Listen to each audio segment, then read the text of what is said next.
მოთხოვნების რეგულირების დეპარტამენტის მიერ პერიოდული მონიტორინგის ფარგლებში შემოწმდა შფს პოზიტივის მიერ 2026 წლის 22-23 ივნის ახალი ამბების პროგრამებში მაუწყებლობის შესახებ საქართველოს კანონით დადგენილი მოთხოვნების დაცვის საკითხი. მონიტორინგის შედეგად გამოვლინდა 2 შესაძლო სამართალდარღვევა, კერძოდ 2026 წლის 22 ივნისის საინფორმაციო გამოშვებაში სიუჟეტში სახელწოდებით ოპოზიციის კრიზისი გაჟღერდა ინფორმაცია, რომელშიც ნათქვამია თითქოს ნაციონალური მოძრაობა ოპოზიციური ალიანსიდან გარიცხეს. დეპარტამენტის შეფასებით ინფორმაცია არაჯეროვანი სიზუსტეა გადაცემული, ვინაიდან მაყურებელს შესაძლოა შეუქმნას მცირე წარმოდგენა მიმდინარე პოლიტიკური პროცესების შესახებ. ამდენად დეპარტამენტს მიაჩნია, რომ დარღვეულია კანონის 52 მუხლის პირველი და მეორე პუნქტებით დადგენილი მოთხოვნები, რომლის თანახმად, კერძოდ მაუწყებელი ვალდებული ახალი ამბები და ფაქტზე დაფუძნებული ინფორმაცია გადასცეს ჯეროვანი სიზუსტით და მიუკერძოებლად და მაუწყებელი ინფორმაციას გადასცემს ჯეროვანი სიზუსტით და მიუკერძოებლად. მაუწყებელი ვალდებულია მიიღოს ყველა გონივრული ზომა, რათა არ დაუშვას ცრუ ან შეცდომაში შემყვანი ინფორმაციის გავრცელება. რაც შეეხება მეორე ეპიზოდს, ეს არის 2026 წლის 23 ივნისის საინფორმაციო გამოშვება. სიუჟეტია სახელწოდებით ნანუკა ჟორჟოლიანი სუვერენიტეტის წინააღმდეგ. მოცემულ შემთხვევაში მაუწყებლის წამყვანი ჟურნალისტის მიერ გაჟღერებული ინფორმაცია წარმოადგენს მათ შეფასებას და ინტერპრეტაციას, რომელიც ნანუკა ჟორჟოლიანის განცხადებიდან არ გამომდინარეობს. მოცემულ შემთხვევაში მაუწყებლის წამყვანი ჟურნალისტის მიერ წარმოთქმული ფრაზები, მაგალითად წუხს არ მოსწონს, გაუგებერია და ასე შემდეგ, მათი კონტექსტის გავრცელების ფორმის შინაარსი და ინტენსივობის გათვალისწინებით წარმოადგენს სწორედ მაუწყებლის პირადი დამოკიდებულების ან მოსაზრების საფუძველზე ახალი ამბების გაშუქებას.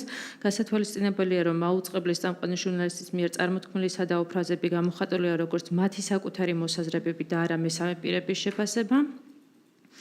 ამდენად მედია მომსახურების რეგულირების დეპარტამენტმა მიიჩნია, რომ ზემოაღნიშნული ეწინააღმდეგება კანონის 54 მუხლის მე-5 პუნქტით დადგენილ მოთხოვნას, რომლის თანახმად დაუშვებელია ახალი ამბებისა და საზოგადოებრივი პოლიტიკური პროგრამაში პოლიტიკური ან სხვა სახის დაპირისპირების ამსახველი საკითხების გაშუქება მაუწყებლის პირადი დამოკიდებულების ან მოსაზრების საფუძველზე.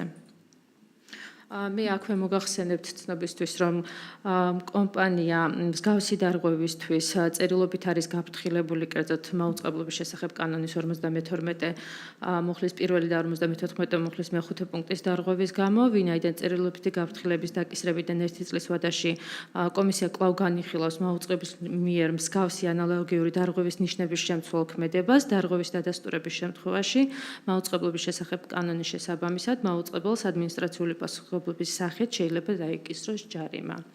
ასევე მოგახსენებთ, რომ კომისიაში დღეს შემოვიდა პოზიტივის წერილობითი ახსნა განმარტება აღნიშნულ საკითხთან დაკავშირებით. რამდენადაც ჩემთვის ცნობილია, წარმომადგენელი ესწრებოს ხდომას და მივცეთ შესაძლებლობა თქვენი ნებართვით ახსნა განმარტება თავად გააჟღეროს ხდომაზე. მოგესალმებით. როგორც წარმოდგენილ, ასე ვთქვათ, ახსნა განმარტებაში მიუთითეთ, პირველ შემთხვევაში, პირველ სიუჟეტთან დაკავშირებით ადგილი ჰქონდა ტექნიკურ შეცდომას, წამყვანს იდეაში უნდა ეთქვა სიტყვა საუბრების, რამდენადაც დაახლოებით 26 წლის 9 და 10 ივნის უკვე დაიწყო საუბარი იმასთან დაკავშირებით, რომ ფორმირება ხორციელდებოდა ალიანსის, ის კითხვები იქნა დასმული სხვადასხვა ჟურნალისტის მხრიდან, სხვადასხვა არის ამასთან დაკავშირებით, რაზეც წარმოადგინეთ. პირველ შემთხვევასთან დაკავშირებით ჩვენ პირდაპირ ვუთითებთ, რომ ჟურნალისტს სიტყვა საუბრების შესახებ გამორჩა და ეს ფაქტი ასევე აღსანიშნავია, რომ სიუჟეტს რომ ვუყუროთ, სიუჟეტში საერთოდ არ არის საუბარი და ეს გარკვეულწილად შეჯამება იყო წინა დღეებში არსებული სიუჟეტების და შეიძლება ითქვას, რომ რასაკვირველია, არც ერთ შემთხვევაში არ იყო არც ჟურნალისტის და არც მაუწყებლის ინტერესი, რომ შეცდომაში შეეყვანა მაყურებელი, არამედ ეს იყო უბრალოდ ტექნიკური შეცდომა, რა დროსაც ჟურნალისტს უბრალოდ სიტყვა გამორჩა. და მიგვაჩნია, რომ ეს არ არის ასე მნიშვნელოვანი ფაქტობრივი შეცდომა, რომელიც თქვათ საჭიროებს გარკვეულწილად ცალკე დათმობას, გაჟღერებას თუ რა მნიშვნელოვანი ფაქტობრივი შეცდომა იყო. ეს იყო მხოლოდ ტექნიკური შეცდომა და თვითონ სიუჟეტის ყურების დროსაც მაყურებელი ნამდვილად არწმუნდებოდა, რომ იქ საუბარი არ იყო რეალურად პარტიის გარიცხვასთან, როგორც ასე თქვათ წარმოდგენილი იყო თქვათ მოხსენებით ბარჩი ეს პოზიცია. უბრალოდ იყო ტექნიკური შეცდომა ჟურნალისტის მხრიდან.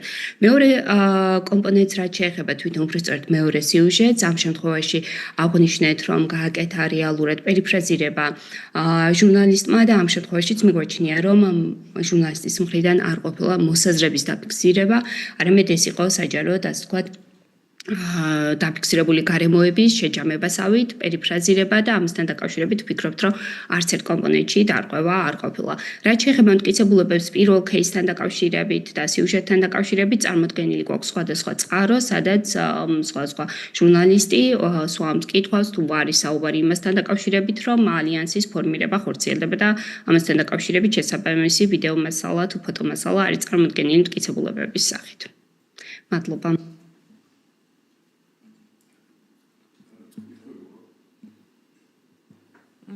ესით არა წარმოდგენილი ამტკიცებულებები ვიდეო მასალებს გაეცნობა კომისია. შესაბამისად ერთადერთი წინადადებაა, რომ გამოცხადება 6-ში გავაკეთოთ. ანუ ტექნიკურ შეცდომასთან დაკავშირებით აგათი შევკვე.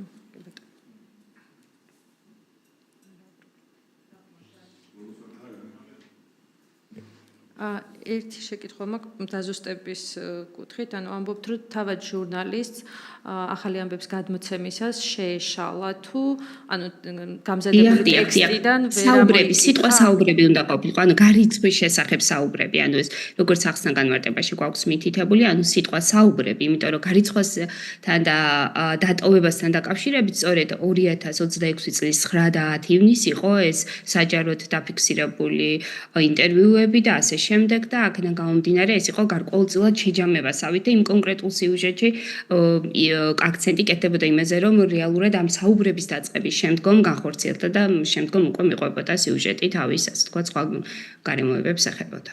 მადლობა.